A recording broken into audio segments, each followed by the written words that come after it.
left, right, left, left, left, left, right, left. It's a big day at Eschaton Village. Happy birthday to you.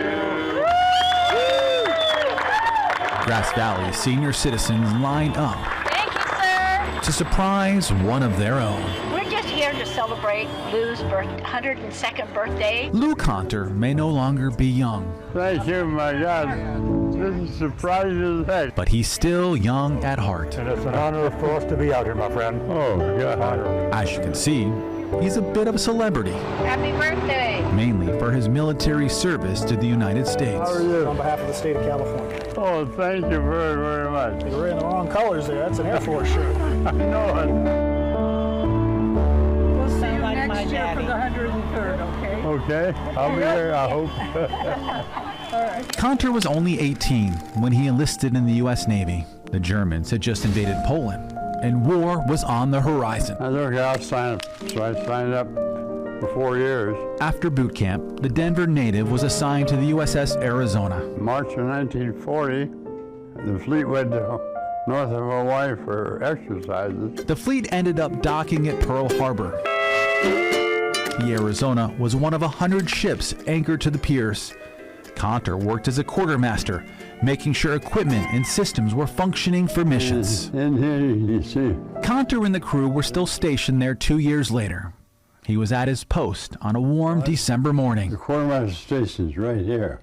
It was 5 minutes to 8, and the first plane came across.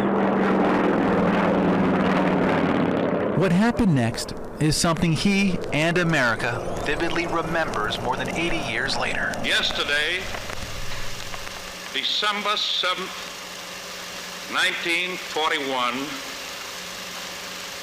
a date which will live in infamy. As soon as they came in, we knew what was happening in 5 seconds. We didn't have time to look up and see what was coming. They were all right down at water's edge coming in. It only lasted about 40 minutes. Took a 1,600 pound bomb.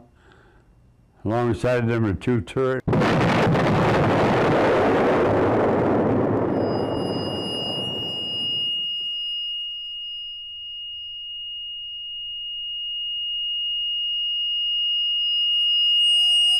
Thick black smoke quickly filled the Oahu sky. The bombs just kept falling.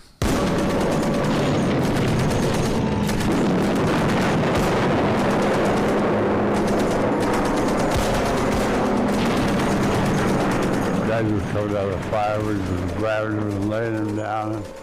And they were bad, real bad in one spot. You pick up by their bodies, and the skin would come off your head. The Japanese planes were targeting battleships like the Arizona. 21 ships were sunk or significantly damaged. 2,400 Americans were killed. Another 1,100 wounded. There was no time to do anything. It was happening so fast. That was so fast. In the wake of Pearl Harbor, Conter was sent to take a crash course in flight school. Just months later, he was piloting his own plane. The old cat, Navy Catalina patrol boat, PBY in a black nightgown for night camouflage. A black cat. Conter was selected to fly with the Black Cats, the U.S.'s first version of the stealth bombers, who would operate under the cover of darkness. The first time we got shot down was September 43. Off the coast of New Guinea, several Black Cats splashed down in the waters. Commanding officers weren't sure if they'd live. It was 5:30 at night. He said, I want you guys to say your prayers because we're off 5 miles offshore. Sharks all around us.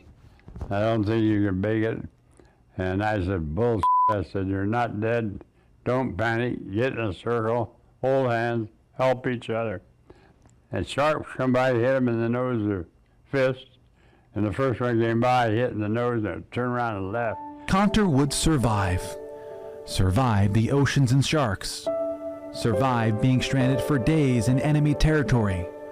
Survive World War II and the Korean War. Life goes on. He served 28 years before his retirement in 1967 as lieutenant commander. We're just lucky. I had a sister that was a nun, and she was a nun for 70 years. She died when she was 91. And I always told her she prayed enough that saved my life.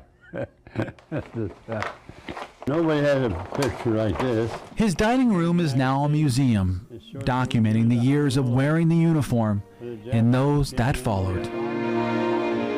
The sailors at Pearl Harbor are America's greatest generation. One by one, they're disappearing. You're not calling the shots. The man upstairs is calling the shots when you're ready to go. When you're ready to go, he's going to grab you.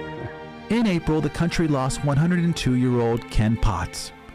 Lou Conter became the last living survivor on board the USS Arizona that fateful day in 1941. He and I talked on the phone a month before he died in April, and Ken, you're either going to be number one or I'm going to be number one, and laughed about it. Conter's stamina and mobility have waned in recent years, but his memory is just as sharp as it was 80 years ago, on that day that continues to live in infamy, a day Conter can never forget. They call a lot of us heroes, and I've always said that we're not the heroes.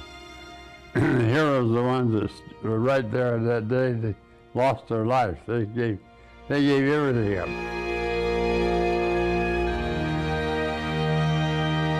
For photojournalist Jack Noonan, Jason Marks, KCRA 3 News.